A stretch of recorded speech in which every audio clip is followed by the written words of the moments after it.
Boys, do it, do it, do it.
Is your friend. Doesn't cost you nothing.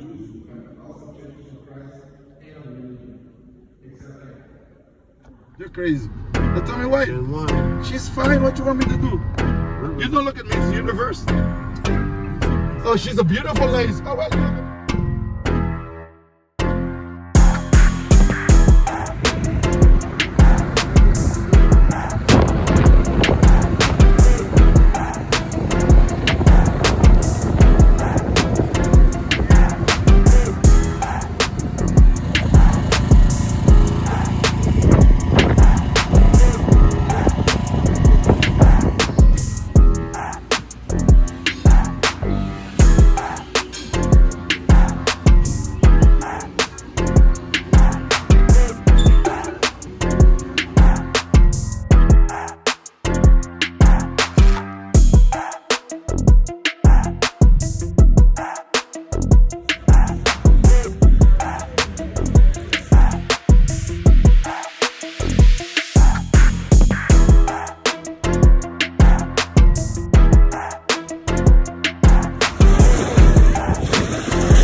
Went up to DR, Dominican Republic.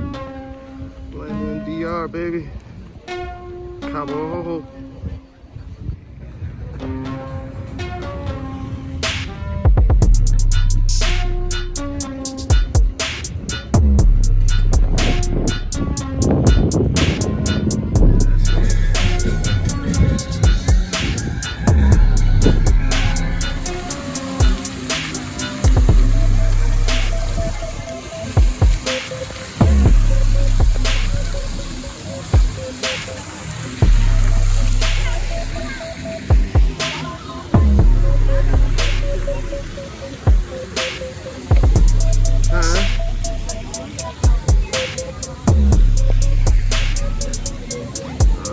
Circus Plaza.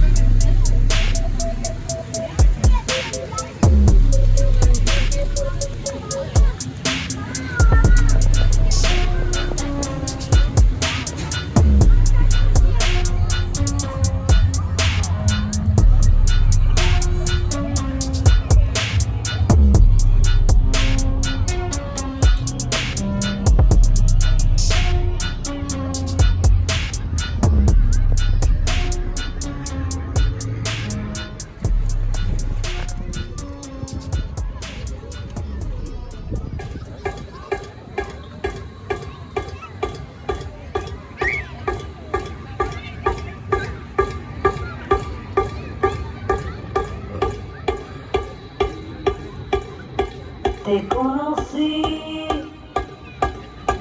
en una playa tranquila de Miami Beach.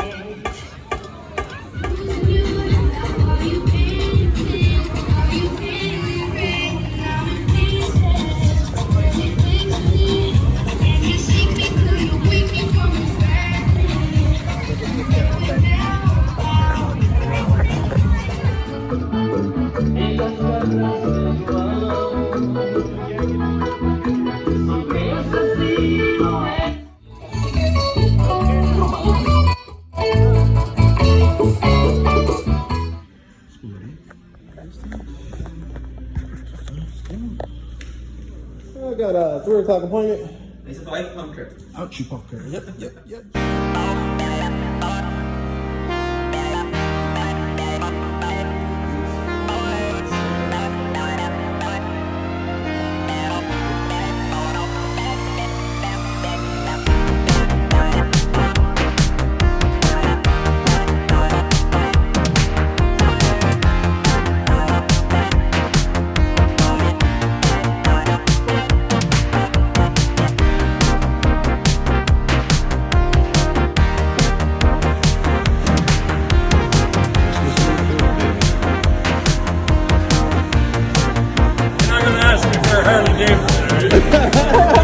Nah, it's a Lamborghini.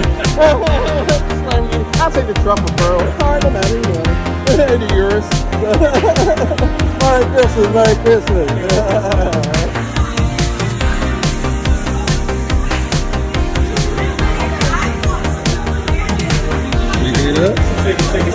Pick it up.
tiles look like little countries and studios over there.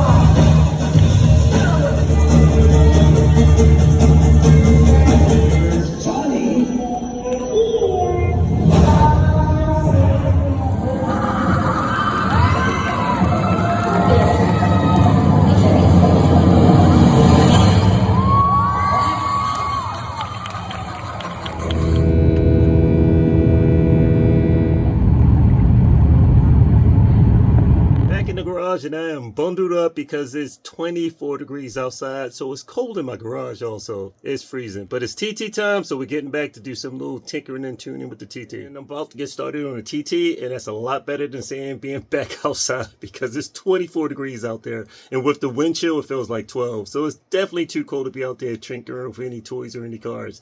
I've been busy. As you saw, I was busy with the S5. I got all kind of other little projects going on and just daily routine and survival. I'm only one person. If I was doing this full time, this project would have been finished years ago. But I can only do what I could do. I'm just one person. So today's task, what I would like to do is put some gasoline in the fuel tank and pressurize the fuel lines just to check for any leaks. We have a few things that I want to just test out, and let's take a look at some of the parts that we have. To power up the fuel pump, I'm going to be using this racing battery that Teddy bought. Let's take a look at it. 15 pounds, so this is a lot lighter than the factory battery.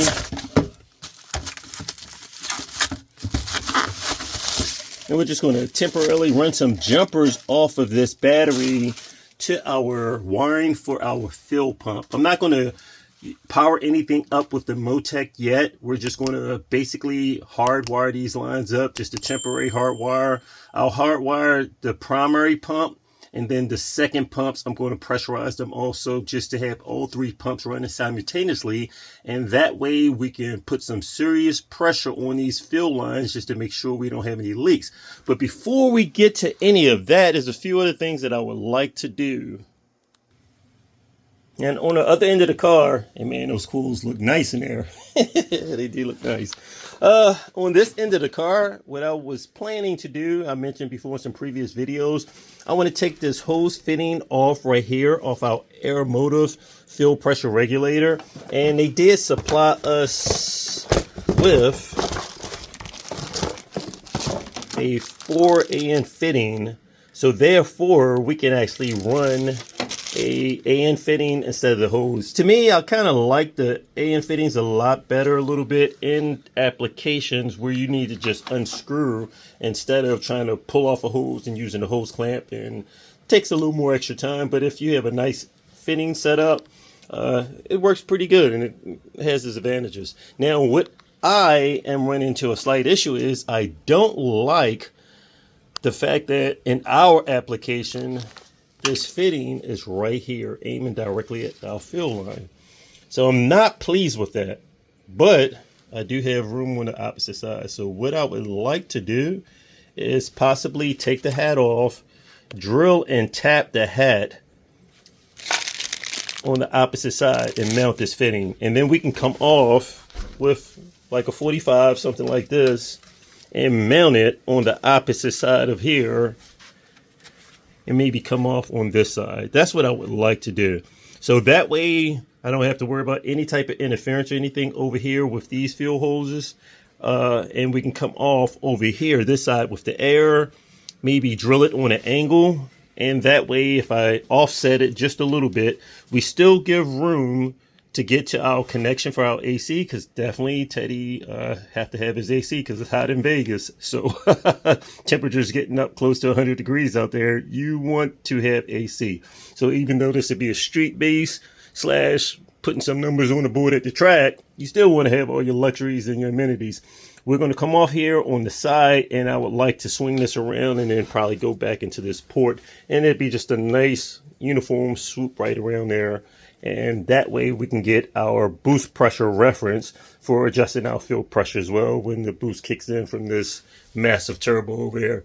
So that's what I would like to do before I go through and start tightening everything up, because it'd be a lot easier while everything is loose, and I can just unscrew these fittings and just move these out the way, separate this, get down and do what I need to do, and then go through and start tightening everything up. So let's see if I have a tap to fit this before I remove this hat, and then we can drill and tap into this debird, clean up everything, and put this on, and then try to get to the fill system.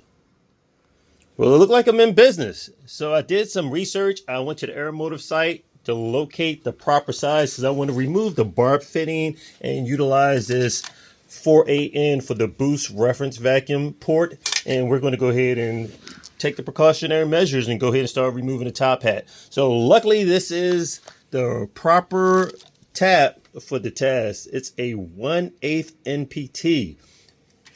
Thread pitch 27. So I was using my thread pitch gauge tool to try to locate the proper size fitting, and also I just said let me go ahead, double check my stock, check the website, make sure I do confirmation, because I do not want to mess this up and have to just put a plug or something random in there. We want the right size. So we have a green light. We're going to go ahead and take off the top hat, and we'll plug the other side, thread this. I already put a mark right where I want it. So therefore, if I put a little mark and thread and tap right in here, we'll be offset a little bit. We'll have good clearance for our port for the AC connection, and we're good.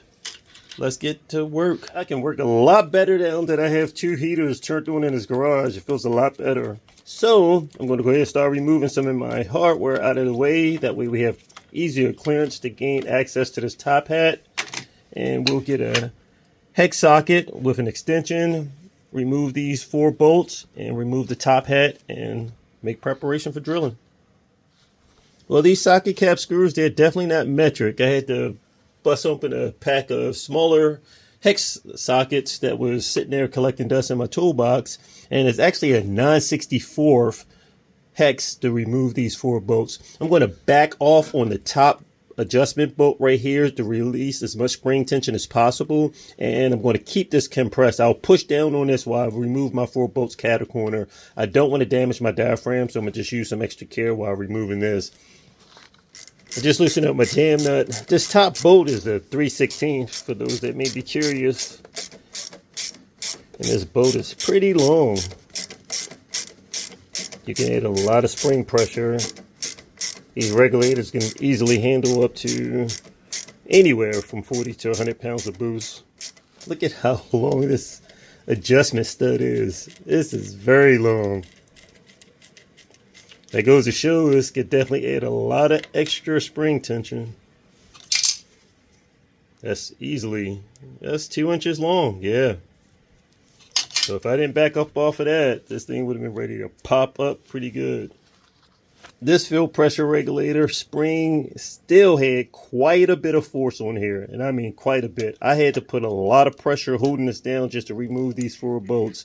One of them popped out on the floor, so I'm gonna have to pick that up off the garage floor. But that spring, that is a huge puppy. That thing is nice. I'm actually running the same style field pressure regulator on my GTI race car, and I've run this type of field pressure regulator for over 10 years without any issue at all. Very nice product, E85 compatible as well as gasoline, so nice field pressure regulator. So let's go ahead and take this out and try not to drop any more parts, and find that other 1 screw. There go 2 back there. Find that other 1 screw that fell down on the garage floor, and drill and tap this out. I just removed my barb fitting, and I just wanted confirmation that my tap would definitely fit inside my port, and that is correct. So this is a 1/16 NBT fitting. So before I do any drilling, I just wanted that confirmation. So now I can go ahead and drill and tap this out for the correct size. I started off small and worked my way up to a 17/64 drill bit, and now I'm going to put a little cutting fluid on my tap and start cutting some threads. I just finished cleaning up my tap hat and blew it out with the air gun. So I now have my port cut and tapped in the location that I want. Unfortunately, I did not have a plug for the opposite side. I did order some plugs, and they should be in like 2 to 3 days from now. But I will reinstall the original barb fitting, and along this side with the AN4 adapter, and just temporarily we'll just go ahead and just cap that off with some vacuum caps, and when the plugs come in, we'll go ahead and reinstall that. But now I'm going to go ahead and reassemble this. I'll go ahead and position my fitting in first, and then force this baby back down in place and thread the 4 bolts back in. There's a lot of spring tension. That spring is pretty large and has some pretty good force. Before installing my fitting, I put a little thread compound around my adapter. That way it'll help seal it up pretty good and reduce the possibility for any type of galling with the aluminum if we have to do any future removal. I have my hat back installed for my fuel pressure regulator, and it turned out pretty good. I have good access and clearance all the way around to get a socket on here if I needed to remove it for the future, or if I even had to put a cap on this and plug it off. But this will be the primary side that we use. What I'm going to do is I decided I'm going to just go ahead and take this barb fitting off. And that way, once my plugs come in, all I have to do is just install my plug and I'll be through with that side. We have good clearance all the way around. I still have access to get to my AC port, and it turned out pretty good. So we're going to go ahead and tighten this back up. It was a little bit of a challenge keeping this forced all the way down in position and getting all 4 bolts in, and those without the spring trying to push up and pull any threads out. So it was a little tedious, but I was able to keep enough force all the way down and get my bolts catacorner on all 4 corners, and now it's secure in place.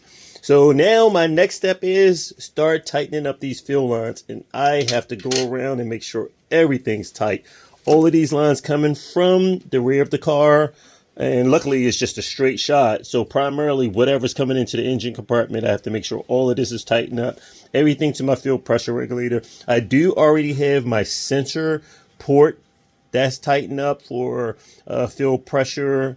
Also, I may not even have to install an extra line for the low pressure fuel line for my direct injection. I'll just pretty much go off of this. I forgot that I did tap this port a while ago, and this can monitor my low pressure fuel coming in for the system. I'm calling it low pressure because that's what they pretty much consider this sensor for the direct injection pump, but it's still giving some good flow. But this is low pressure compared to 1500 to 2000 psi fuel pressure coming in for the direct injection system. But what I have to do is make sure all of my lines just tighten up pretty good, make sure my fuel pressure as well as temperature sensor in here also. I got fuel pressure sensors everywhere. What the hell? I wanted to monitor the fuel temperature also, so that was one of the reasons why we purchased this sensor also. That way we can pretty much do both. I can probably either leave that one disconnected, or either way we'll come up with something to tap into it and let the Motec give us some data log and reading information. But either way, I have to connect all of this stuff for my direct fuel injection and tighten all my lines up, because if not, fuel is going to shoot right through these hoses and just come squirting out of here. I have to go through and make sure everything's nice and secure, and that's what we'll start doing first, and then we'll put some fuel in the system, connect one of the pumps, the primary pump first, send a little fuel through and make sure we don't have any leaks, and we'll just take it from there. Now that I have my top hat modified for my fuel pressure regulator, I'm going to start removing these upper lines right here. That way I can gain access to all of my plugs to make sure my plugs are nice and secure. Now I did tighten these up pretty good when I had everything off, but I still want to double check to make sure we're good to go. But my feed for my direct injection, that little lower line right there at the bottom, that is still loose. That comes off of my fuel pressure regulator, comes over to like a 45, and it swoops over here and feeds the fuel rail, and this leads here up through this loop and down into my direct injection pump. Now normally this low fuel pressure sensor was in line with the system, but pretty much since the direct injection system was set up to be pretty much like a returnless system, this system is feeding, going through my primary fuel rail, coming back over here, and going back into my regulator. This is being regulated, so if I have any problems with low fuel pressure, this sensor will still monitor and alert us that we have low pressure. We have 3 pumps that's going to be kicking out quite a bit of fuel. So at least we have the sensor to monitor that. And if need be, this is still another backup sensor right here. Primary purpose for this sensor, I wanted to make sure that we're monitoring our fuel temperature. With 3 electronic pumps flowing a lot of fuel, the temperature can increase pretty good. So we want to make sure we keep an eye on our fuel temperature that's coming in. Once we tighten all these plugs and connections and everything up over here, I then want to make sure that all of these lines that are feeding my direct injection pump, all of these are nice and secure. So let's go ahead, start removing these lines, and then we can work our way back into the hatchback.